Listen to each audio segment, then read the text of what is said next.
returns to Canada. Plus, Cowboy is sticking around for longer. Ladies and gentlemen, we are live from the Isle of Man in the UK. This is John and Mike's MMA Corner. Welcome, ladies and gentlemen. Thank you for joining us this week. Myself and Mike is here. Hello. There you go. And we're going to talk about, obviously, the UFC card coming up this weekend. You've got Bellator this weekend. But first and foremost, let's get some news out of the way. I think it's worth mentioning. I said that before. Donald Cerrone signing an 8-fight contract. UFC are looking to, certainly, they've done in the past with, certainly Anderson Silva. Donald Cerrone, they know with him, quick turnarounds, an 8-fight deal doesn't actually mean it's going to last that long. He could certainly get that out within 2 years. And the way he's fighting at the moment, they'll be looking to get him fighting regular again. He's doing so well. It's just a question of what weight class and who.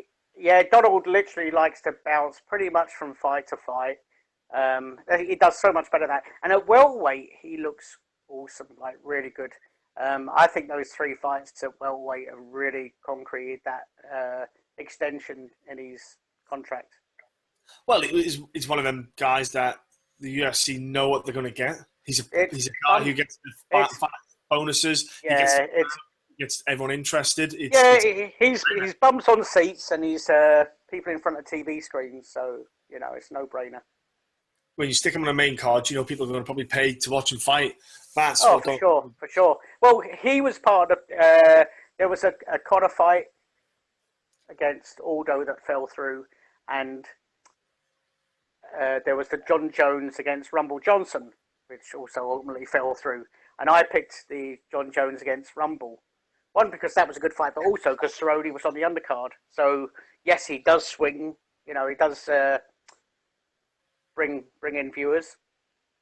Yeah, he does. He's one of them fighters, I think. And he said himself, fan favorite, yeah. Well, he said, I'm a UFC guy. He says, I'm a UFC man. I love this. I love what I do. I've been with the UFC for so long now. I'm a veteran in the game. I just love the fight. And he knows they're going to bring money. It's going to bring him a lot of money. And I hope the UFC have given him a good contract.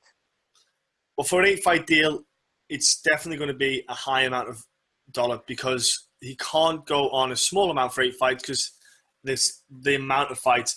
It's a no-brainer. He'll be on a high amount of money. We will find out what the disclosed fee is on obviously on his next bout. But we'll see, because this fight that he just had, he had one more fight left on his contract before he went to free agency, but he didn't reach that. He ended up striking that deal with the UFC, which probably was already in the works of. So that's a good deal for the UFC. But at the same time, someone has left. And again, this is a guy who's a top welterweight, one of the top 5 welterweights in the world in Rory. I was going to say top 3 if you listen to the USA Today rankings. Well, that's if you listen to their rankings, but I take into context. But yeah, it was definitely top 5. I say top 5 because I take into context all the welterweights in the world, Mike. I don't just take into the UFC because just because they're not in the UFC, does not mean they're not. I did say USA Today. Yes, I know. That is everyone in the MMA. Yeah, well, I would like to see who they rank above him only. Who they rank above him. Yeah, he has lost 2 on the bounce, so doesn't matter that, but I think. But he is again. Yeah, he's. You always know you're generally going to get a good fight with Rory, and they didn't even offer him a deal, so off he went to Bellator. But Mike, for good. Oh, that's what I heard. Well, what happened was he went into free agency. There's I believe it's a 90-day period where a promotion can come along and offer him, let's say £10. We'll give you £10 a fight. Then that goes to the UFC, and the UFC go, how much are they offering? £10. Okay, we will match your price, and that basically essentially kind of keeps you on for the UFC, or they can better the deal. What happened with the UFC was Bellator came along, obviously gave him a solid amount of big paycheck, and the UFC said, nah, we're not paying that. We're not matching that. And he backed out. I think it was over 200,000, wasn't it? There's too many numbers going around at the moment. I don't know what it is. I don't know. I think one of the figures I saw, I don't know if I'm going to be right, but I think it was 270,000 a fight. I've heard 350,000. It's Yeah. I don't know what it is yet. But by all accounts, it's a good lump of dough. And Yeah. the UFC basically didn't offer to match it. So in theory, they didn't give him an offer. Oh, fucking hell, what an anal bead you Anyway. are, Mike. So, folks, yeah, excuse Mike, but they haven't. So he's at Bellator now. What did Bellator do with Rory McDonald, who is a fantastic fighter, who's only 29 years old? He is not exactly 40 years old. He's not. He's another guy who's essentially in his prime, like Henderson, like Phil Davis. They've got another top name in there. What would you do with him, Mike? What would you do with this man? Obviously, you've got Benson Henderson, who's in the welterweight division at the moment. It'd be interesting to see how he fares because he's fighting. What's his name? Help me out. Begins with. I know who he's fighting. Yeah, go on, say it then. Just bail me out. All right, okay, Mike, I'll help you out. He's fighting Patricio. Yeah. Patricio. Does that help you out a bit, Mike? Anyway, go on. Patricio Freire. Yeah, Ferreira. Anyway, yeah. So it'd be interesting to see how he fares in that one and what goes on after that. So, I don't know. It's easy to say, Rory could probably... Let's talk about Rory, not Benson. Let's talk about Rory. Yeah. Well, no. What I mean is I believe, however that fight ends up, sort of gives us an idea of what path Rory might take it. And why is that? And why is that, Mike? I mean, well, it's an interesting fight, fighting the winner. So, sorry, I'm sorry, mate. I'm a bit. What? So what do you mean by the winner of that fight?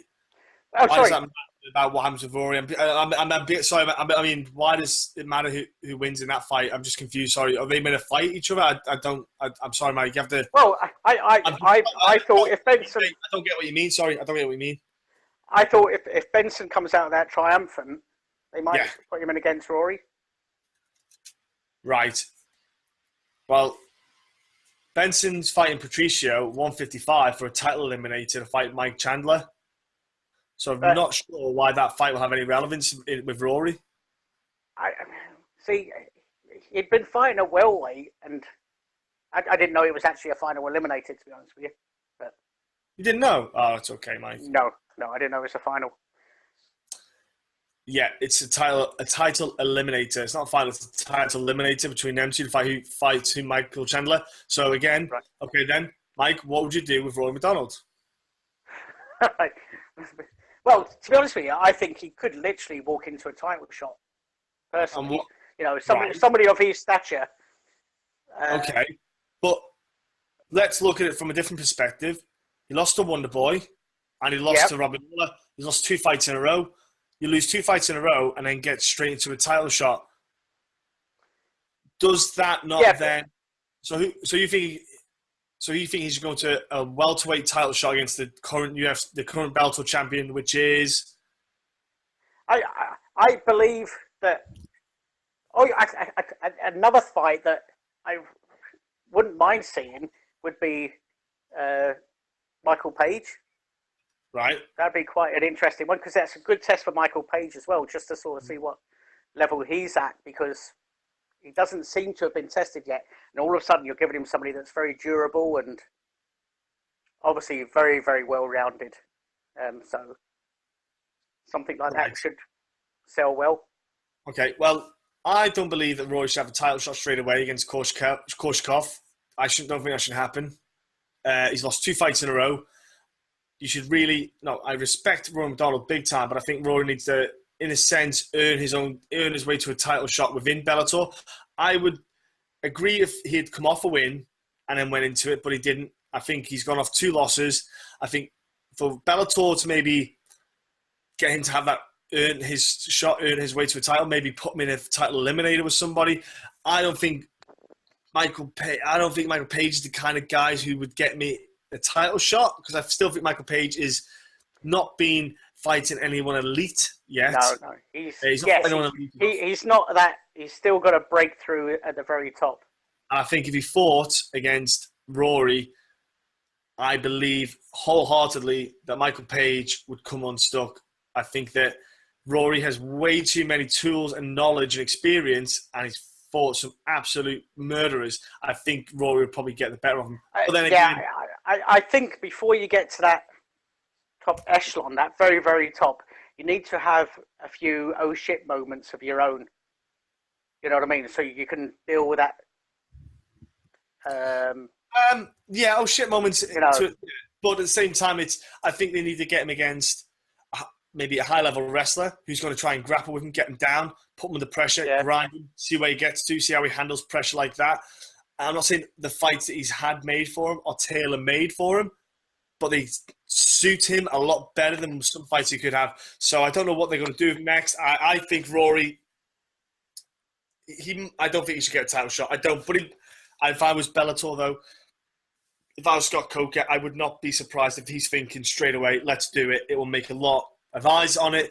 A title shot will get a lot of attention, media attention, and everyone will be interested in it. I'd probably be, I'd be up for it, to be fair. But that's Rory's decision. I hope he makes money. And by the way, Monster Energy, if you want to throw a couple of cans this way, more than welcome to.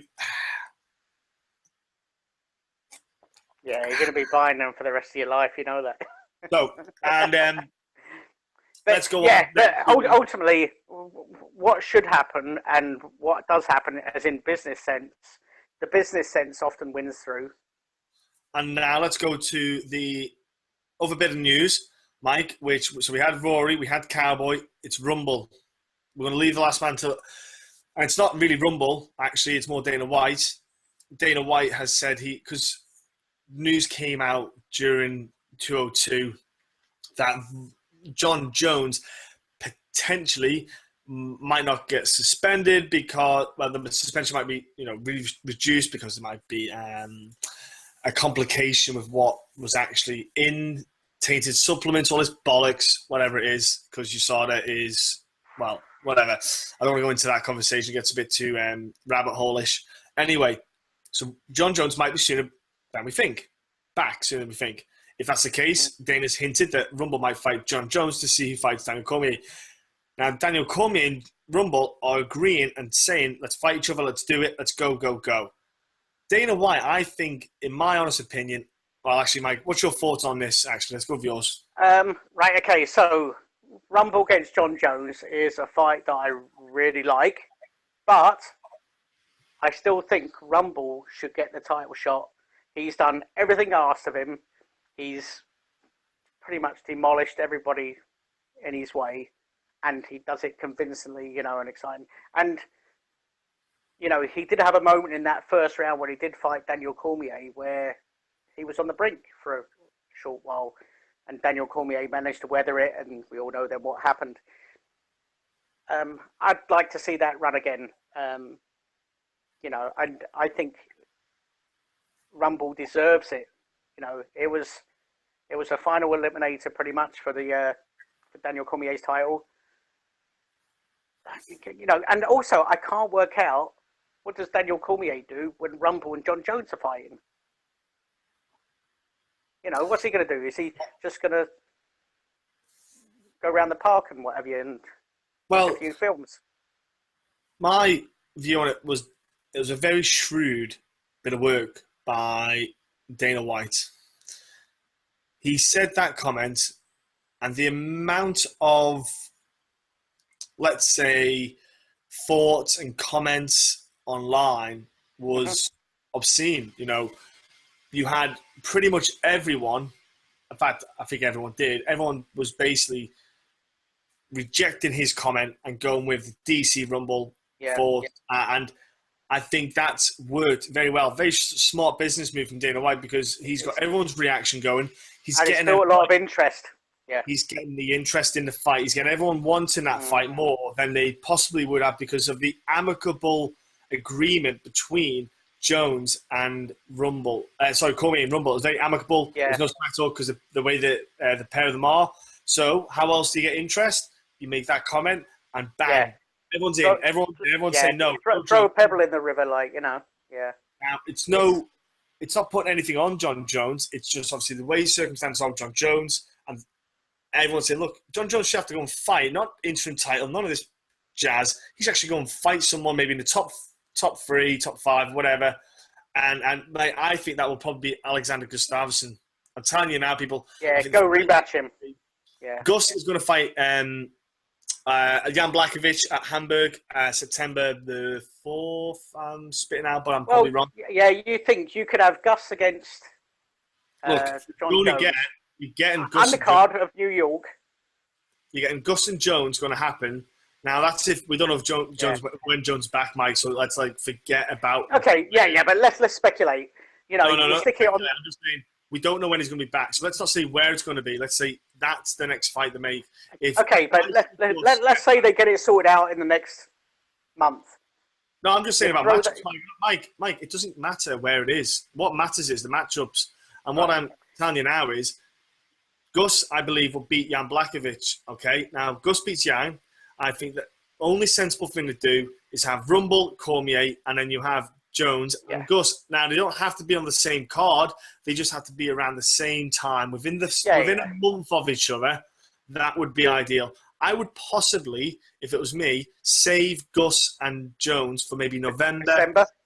Maybe November, December time, because then you would open, and that's actually for Rumble and DC as well, because then I would save them pairings up for them.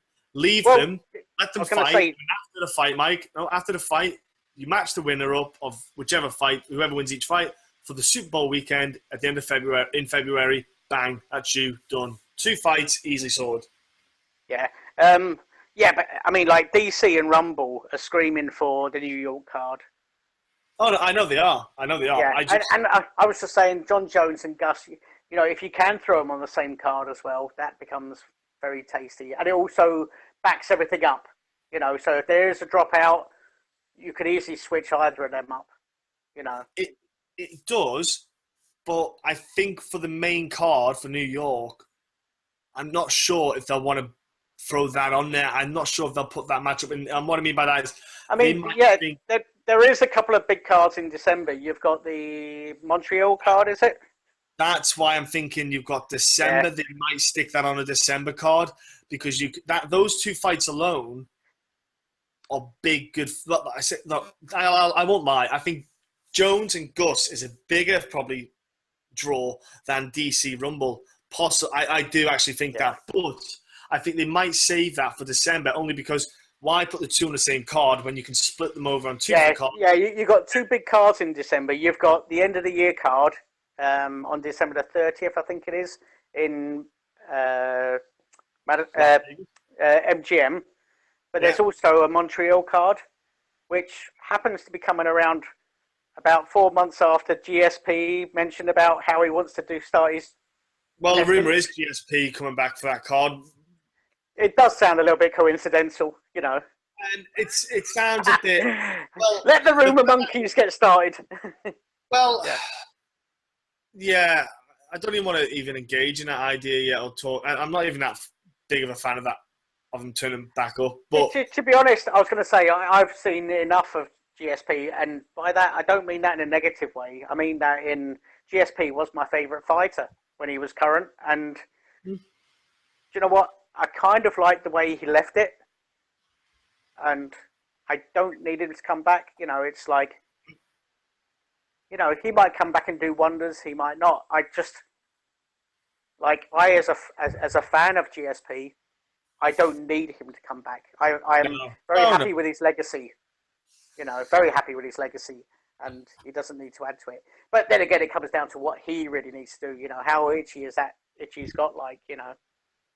So let's go on to some of the fights coming up this weekend. We have a card on Friday, Bellator 160, which actually got, you know, a couple of decent fights on, which I'm pretty stoked about. And they've also got UFC Vancouver card. Good look at the Bellator card coming up this weekend. Like I said, there's a couple of fights there which really tickle my eyeballs. Bubba Jenkins is back against, here we go, Kara Kanyan. Sorry about the pronunciation, killing that phrase and murdering it. Jenkins is a absolutely stonkingly good fight to watch. Absolutely great fun to watch. I enjoy watching him compete. Bellator have got a couple of good names on that promotion now. They don't promote them in the right way, but they're on there. But you've got to, you know, I'm going to call him Georgie. Sounds a lot easier for me to spit out there. Georgie, who's an absolute monster. Now, to be fair, he's lost his last couple of bouts, and they were all via decisions. So his last 2 fights lost via decision, which shows that he's an absolute beast to fight against. But he's also fighting top guys within that weight class, respectively. So it's a good fight. I think Bubba Jenkins probably will come out the winner in this fight. But it's, you know what? It's a shame. It's a pain in the ass to watch Bellator live, but that's a good fight to watch, people. Another one to look out for is a guy who's probably, if he wins this fight, you know, he's probably going to have a good reason to shout out for a shot at the title, but he won't get it because of this main event. You got Derek Anderson against Saad Awad, and Saad Awad is absolutely doing fantastic in that 155 division at the moment. The guys went leaps and bounds, especially, you know, since his Rob Sinclair fight. The guy's been absolutely phenomenal. You've got also Derek Anderson, who is a top level competitor in that 155, but I do really feel Saad Awad is just, he's in that flow at the moment. And the main event is Benson Henderson. Like I said before, me and Mike were talking about, I was talking about the number one contender for the 155 shot against Michael Chandler. Now, I think Michael Chandler would prefer Benson Henderson because of the name, because of the attention it will bring. But either way, because Michael Chandler might feel a bit more recognition from getting a win against Benson Henderson. Patricio Ferreira is an absolute monster. He's a pit bull, hence the nickname, Patricio Pitbull Ferreira. This fight is, you know what? I think on a technical level, I think Benson Henderson will probably take this one away. Ferreira likes a bit of a brawl, and I think that's something that Benson Henderson can avoid with a technical aspect, with angles and footwork and movement. And he's not a small 155er either, Benson Henderson. You know, he is quite a thick-set and pretty solid guy. Ferreira won his last, he's won his last fight to Henry Corrales, who I was meant to speak to Henry, but yeah, good matchup. I like the pair of them. I like Benson Henderson fighting at 155. I think he should be sticking around at 155 as well. I was going to say Benson is the sort of fighter that would do really well if they was to bring out another division between lightweight and welterweight. You know, of course that's not going to happen anytime soon. But you know, like if it ever did, he's that sort of weight where he sort of fits in that middle pocket. You know. Want to talk about any of the other Bellator things or any fights? No. I'm just, Okay, no problem, Mike. Let's go to the Vancouver card then. Mike, let's talk about the Vancouver card. What fights on there bar the main event? Let's start with the UFC Fight Pass prelims, Mike. Any fights on that prelim side sticking out to you? I don't know if I'm past it because I'm investing in Sherdog again, who always give me the card upside down and round. Even though he lost his last, I kind of like Gareth McClellan. I don't know what it is. Someone needs to. Do you know what? It's he had a really good fight on the Dublin card back in whenever it was. I forget. But yeah, you know, I like him. You know, as I said, like, yeah, he did lose his last and he got stopped. Like, but you know, I'd like to see how he fares. You know, it's we shall see. You know, it's right. I've not been overly impressed by myself. I don't think he beat Bubba Bush, which is not anything to be super, you know. No, he didn't set the world on fire, but you know, he's lost two, won that one fight. It's like I say, Bubba Bush was not really that spectacular anyway in the UFC. Bubba Bush was actually the only UFC signed diabetic fighter. Wow. Well, being a diabetic yourself, Mike, that must be wonderful for you to see that. Not diabetic. Look, yeah, okay, that's a fight that gets you excited. Then you know what, we Well, someone needs to get excited. I'm more intrigued than excited. I'm just intrigued to see whether he can. Well, at least someone will watch that fight. For me, wasn't that's on the prelim card, not on the UFC Fight Pass bit, but on the UFC Fight Pass bit, I'm actually looking forward to seeing Guti against Laprise, and that's a fight that I'm interested in myself. I know Laprise has. He is, for me, one of the more promising fighters from Canada. Now, I know recently he's not had. Well, actually, I rephrase that. He's not had the easiest run. But the thing is, he is a really good fighter. Like Chad Laprise is a really good fighter. Now, he lost his last two. I think Ross Pearson and Trinaldo. To be fair, Trinaldo is on a hell of a run. I think 6 or 7 in a row he's won now. Then he lost a split decision to Ross Pearson, and it was a very, very, very tight loss. So for me, Chad Laprise, legit solid fighter, super impressed by the dude. I think he's going to go in there, and I really do see him beating Gotti.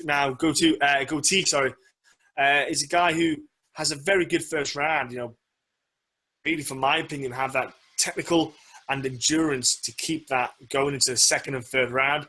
I really do feel like Chad Laprise will probably finish this. If not in the second, he'll probably get a TKO or fall down into a submission, like maybe from like just beating him down in the third. That's a fight that gets me going. A couple of fights earlier on, there's a handful of new faces on the card, so people won't be really recognizing them. But it's not the best card anyway to get you going. It's not really the greatest card. There won't probably be as many eyes on this card as there was in recent, like, let's say 5 or 6 cards, but even like last 5 or 6 cards. But it's a weak card, but it's a card that's happening. Go on, Mike. Any other cards apart from that? Other than the main card? I was going to say the main card is quite tasty for me. Other than the main card, what about the other fights?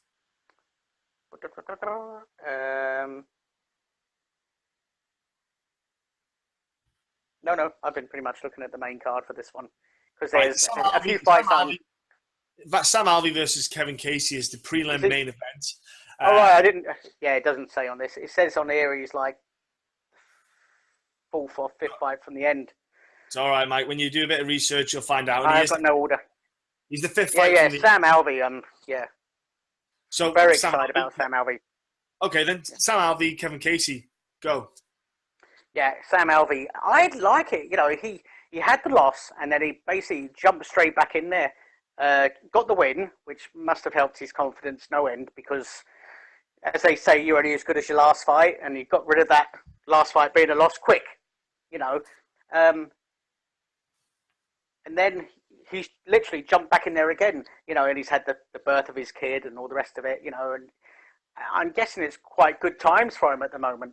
And he's already talking about, should he be successful in this one, he wants to get on that Manchester card as well. So, Again. Who against? In Manchester? Yeah. Do you not know? Yeah, I'm trying to remember. I listened to the interview and I can't remember what he said. The dudes, the two of them are kind of set. Two of them agreed to it online as well with each other. No, nothing. I can't remember. So Scott Askin and Sam Alvey, the two of them are agreeing to having a square. All right. Yeah. Cool. 204. Yeah. I don't know if that'll happen.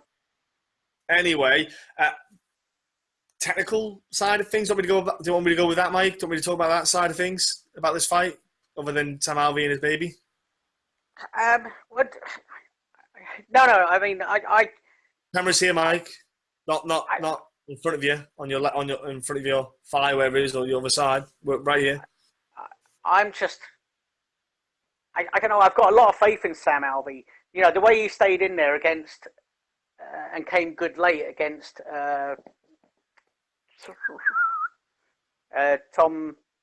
Kong Watson. How he took a bashing in the first 2 and then came back late. I do like the guys that can stay long, and ultimately do well. which I think actually works in his favour for this one because Kevin Casey hasn't had the greatest last couple of fights. You know what I mean? He had a monster cut in December. Eye poke. And then he's Was an eye poke. oh, eye poke was it? The fight Right. got stopped. An eye poke. He got eye poked by Cesar Ferreira. The fight got stopped. Oh right. Oh, on the night we thought it was actually a cut, like, but yeah, I was there for that one. That's why I didn't actually say. But yeah, his last 3 fights haven't gone fantastic well. I mean, yeah, okay, you can't include that eye poke then, but the last 2, yeah, he hasn't had loads of success. So I kind of like how Sam Alvey's looking for this one. I mean, you know, we shall see, but I'm going to go with Sam Alvey on this. Okay, from a technical standpoint, then I'll throw a bit more into it. So Sam Alvey, what you're going to get, ladies and gentlemen, is a guy who has legitimate one-punch power. Right, he has knockout power, so he can hit you once and put you to sleep.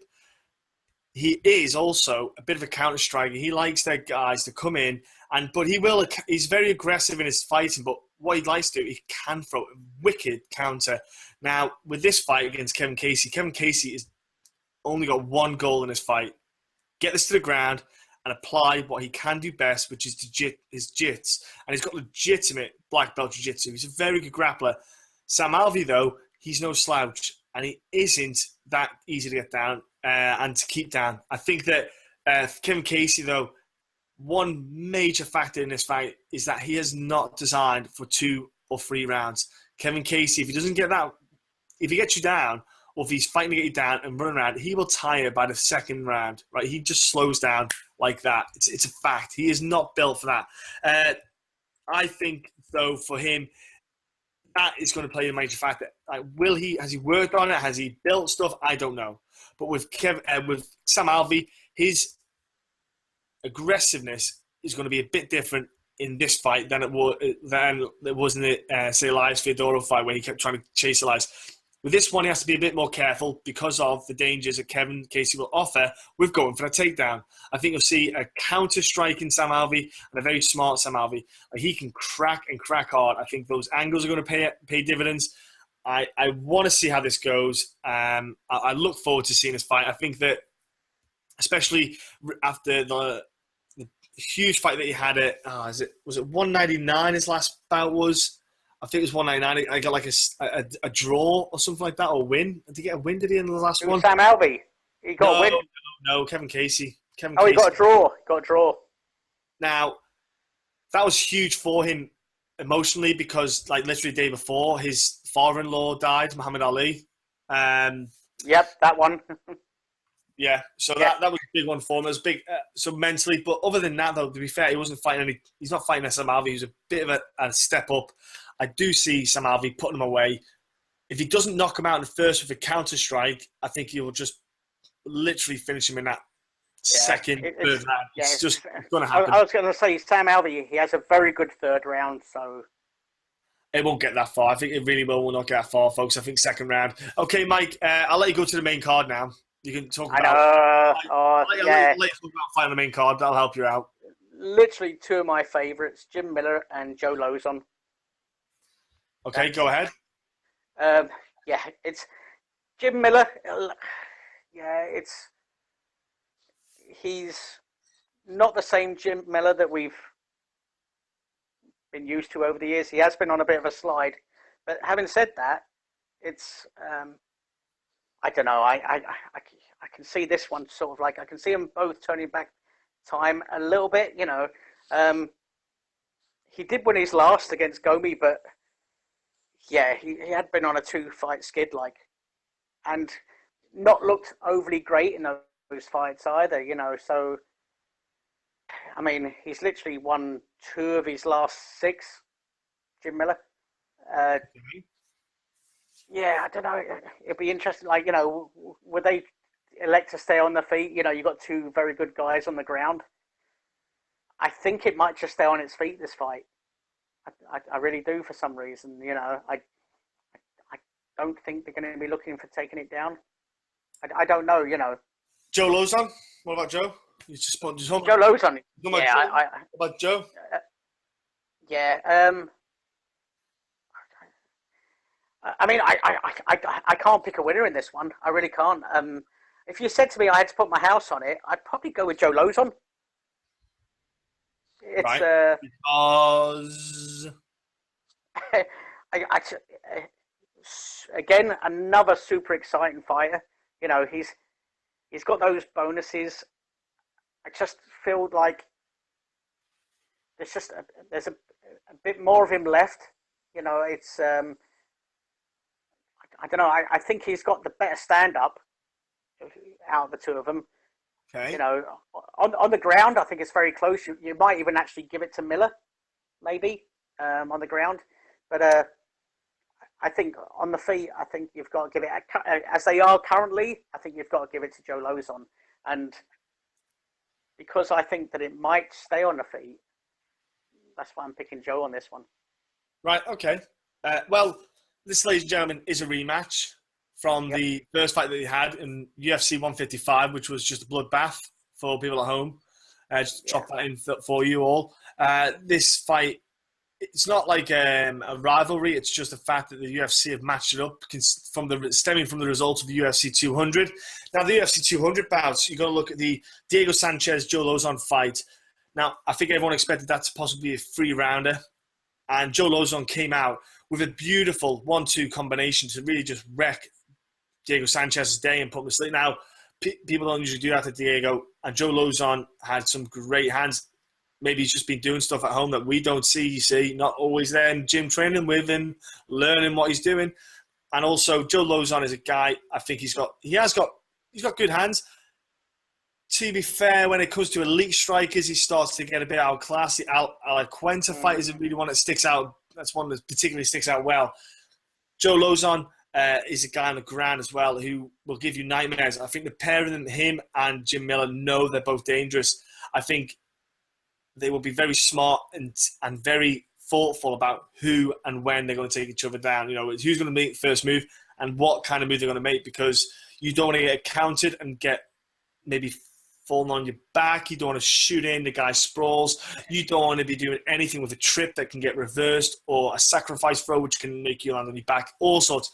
So I think it's going to be very technical on that side of things. The takedowns will be very timed and well thought of. When it comes to the striking, Jim Miller is a good boxer. He's got a good boxing game. And I think that will work in the favour of him against Joe Lozon. I think the pair of them, he'll close that range down because Lozon's not a guy who can control his range.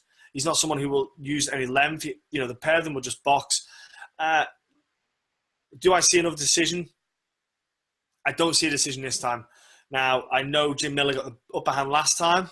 I don't think he'll get the upper hand this time. And no, tell a lie. I think Jim might get the upper hand again this time. Tell a lie. I think Jim will, because he's been training with Eddie Alvarez, the UFC lightweight champ. He's been doing a lot of work with him. I think that does rub off. I think it does make a difference. It gives you a lot of confidence. I wouldn't be surprised if Jim Miller comes back and we see another, solid performance. I don't take much from the Takanori Gomi fight because Gomi was pretty much done, pretty much finished already from the UFC, from that UFC 200 bout. But at the same time, Jim Miller, we couldn't ride it. We went in there and did what he had to do and did a very solid performance as well himself. So I'm probably going to pick Jim Miller I think he might actually stop this fight. I think he might get a submission. I'm just going to throw that one out for a bit of fun. Okay. Mike, what's the next fight you're going to look on? Obviously I don't know what order they land in, but... Okay, Mike. It goes ladies. The co-main event is Charles and Pettis, and the main event is Condit and Maia. Right, okay, well, let's go straight to the ladies then. Okay, then, Mike.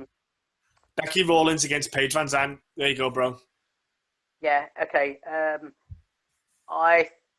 I like the fight. You've got experience against youth, but I just feel that Paige has. I like Paige. I like how she stuck in that fight against Rose and took her lumps and her bumps. I think I see Paige finishing this fight maybe against Becky Rawlins. I mean, don't get me wrong, I'm a fan of Becky Rawlins, but I just, she doesn't win the big one. You know what I mean? And I think Paige could be just too much of a handful for her. Okay. Well, I wouldn't say age and experience. No, Paige only had Becky Rawlins only had 2 more fights than Paige. It's not that much of a difference. I meant more the age gap, and the fact that Becky Rawlins came through that Invicta, route and what have you. And Paige she obviously went through the house as well. Paige went through. Paige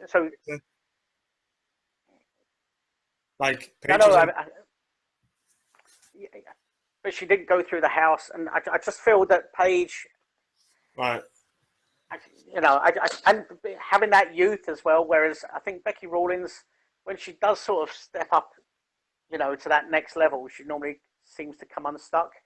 Whereas with Paige, okay, she has come unstuck against Rose, but that's the only time so far. And I think that she'll take something from that, she showed her toughness in that fight, so she's got something she can take from that. Yeah.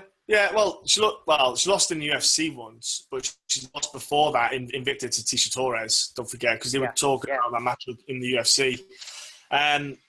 Okay, if I look at it from a more technical standpoint with that fight, for me, well, first, I don't think Becky Rawlins won that last fight against Ham. She didn't land as many strikes. I don't think she won that fight full stop. I think she did get outstruck, but also she got caught cleanly with more crisper, more beautiful counter-striking. And I think one of the big takeouts from that last fight was the grappling side of things on the ground. Now, Becky Rawlins has got a bit of a history for getting the rear naked choke wins, but I think with Paige Van Zandt, what you'll get is a girl who is, as she's shown, especially in the Felice Herrig fight, was her scrambling. Her scrambles to get and win and dominate is what is key. When Becky Rawlins has someone like Paige Van Zandt who is just going to... It's only a 3-round fight as well, so Paige can just go full tilt. She will fight and tooth and nail to get that position. If they're in a 50-50 position, I see Paige winning it. It won't be... I know Becky's probably going to be the heavier girl in the fight. She's going to be the bigger girl. She likes to use a bit of power with striking, and she doesn't have that 3 rounds in her. Okay, she showed, especially in the last fight, she only had probably about just after this, near the end of the second round, she started to really slow down. She also has a tendency, Becky Rawlins, with a technical side of things with her striking. When she finds one punch that lands, she tends to just lead with it. She loads up on her shots. She leaves her hands down. After she's thrown her strikes, her hands go down. She's very open to those counters. Paige Van Zandt, she's lightning fast. She will pepper, and she will mix up that grappling side of things. She will shoot for the takedowns, get the clinches in. And she's had a little break as well, Paige Van Zandt. So that's going to do with a world of good after that Rose bout. She had a distraction, complete different distraction with that Dancing with the Stars. It's like she got a chance to go and focus on something else and go and come back and have a bit of fun. She was training in the meantime while she was doing that as well. I do feel it'll be probably a decision win for Paige Van Zandt. I think the only reason she'll catch Becky in something is if Becky's just gasses out and slips up and just gets lazy, leaving a limb out or leaving a neck out. But I'd probably see it being a decision win. Just sheer volume of strikes and pressure and dominance on the ground from Paige Van Zandt. To be fair, I just don't think Rawlins is as good as an athlete. She's not as athletic.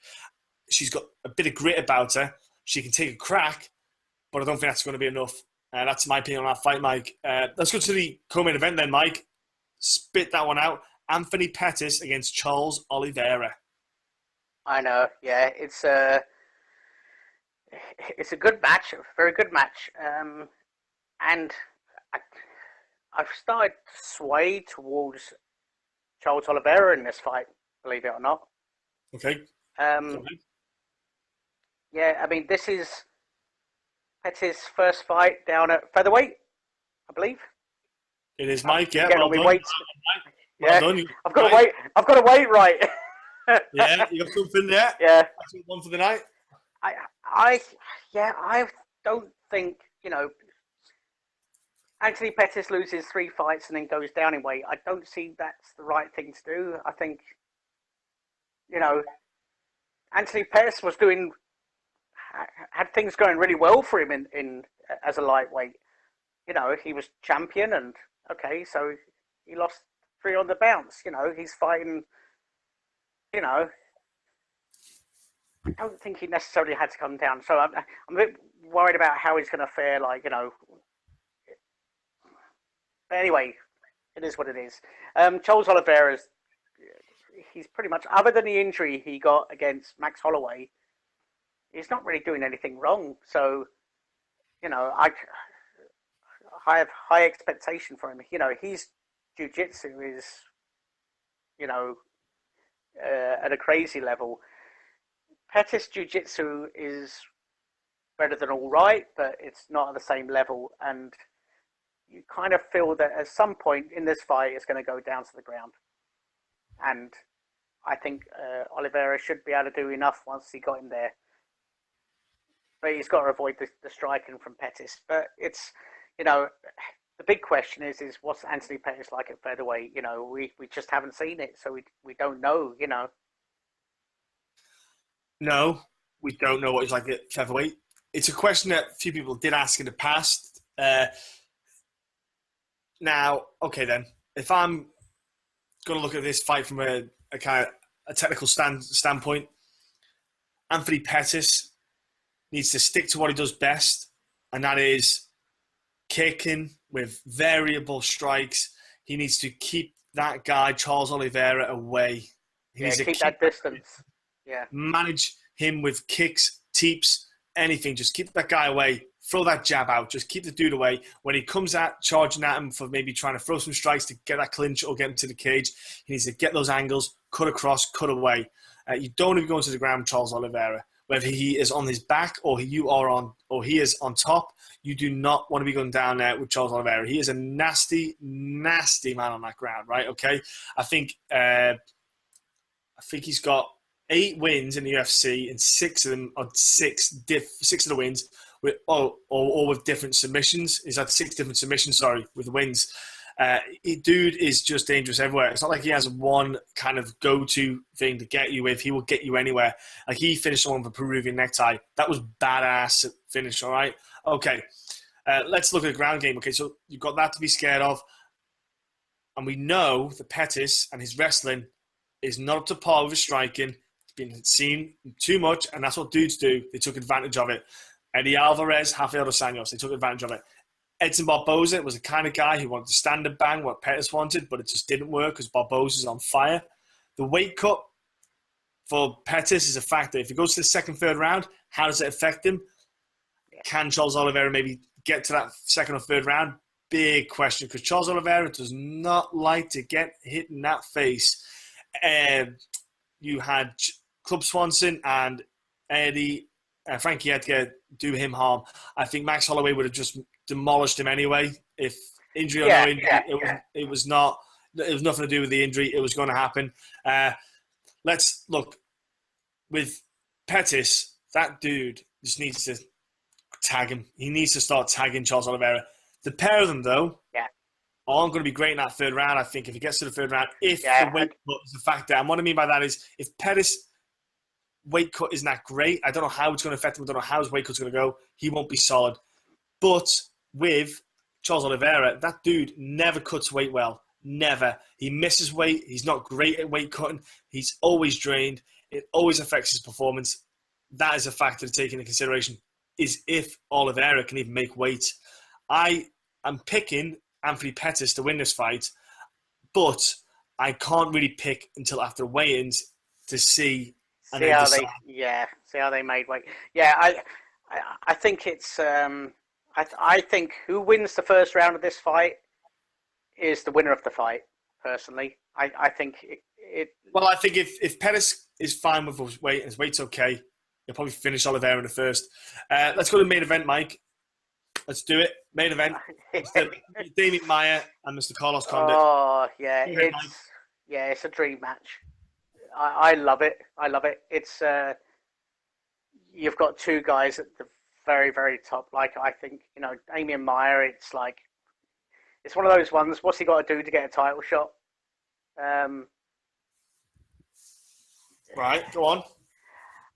I just got a sneaky feeling that you've got Damian Maia, who has probably the best jiu-jitsu in the whole of the UFC.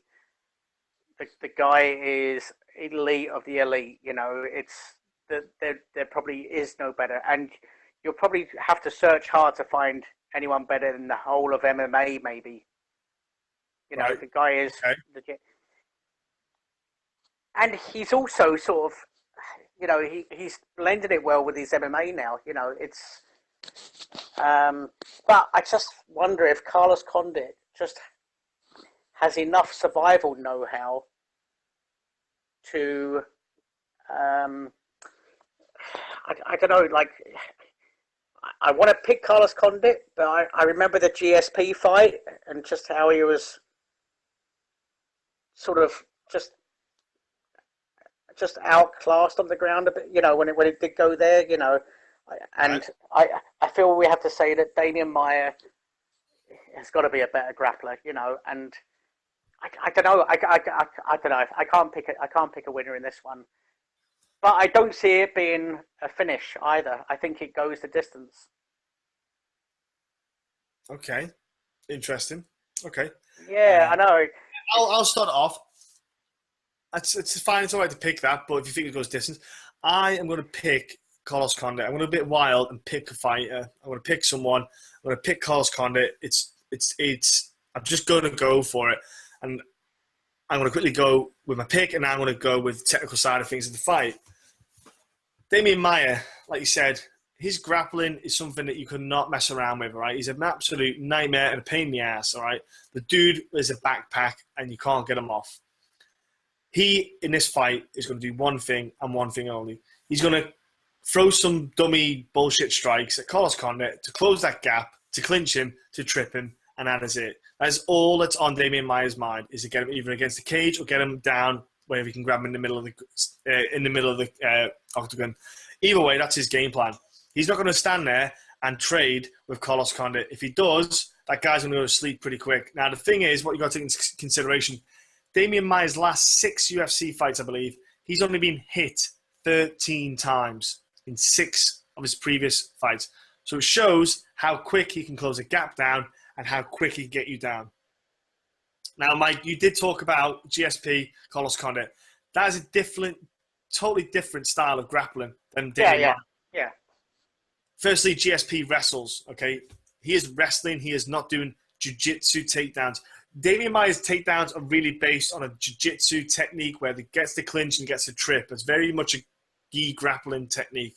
I do believe Carlos Condit has got to use angles, and that's one thing he is absolutely fantastic at. He did it with the Nick Diaz fight. That dude stayed the hell of away from Nick Diaz. Nick Diaz, just couldn't get, peppered and out. And I think he certainly could do this with Damian Maia. And I think he can catch Damian Maia as well, which is the thing, because he's got a lot of speed, a lot of output.